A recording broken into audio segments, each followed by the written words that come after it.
Hi guys, welcome back to GarageTech. In this video, I'm going to show you how to check your AdBlue and how to top it up. So if you turn your ignition on, and then once it starts up, you get your settings up, and if you press your kind of home button here, and then through the menu, scroll over to service, and then you've got AdBlue. Then it will show you your AdBlue level. Now, once it gets down to the red line, that's when obviously you really need to start topping it up. You don't want to let it absolutely run out to zero.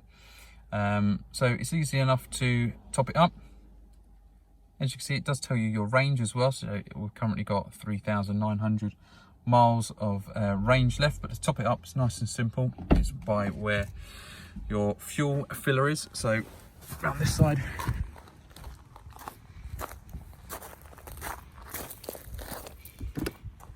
we just open it up here, now you can see you've got your AdBlue there. So you just open that up as normal and then just top it up. Just be careful when you are filling it up, because if you spill it, it kind of crystallizes and makes a little bit of a mess. So nice and easy to top it up. After you've topped it up, what you need to do is just cycle your ignition, and then that will show you your new level. All right guys, thanks for watching. Take care.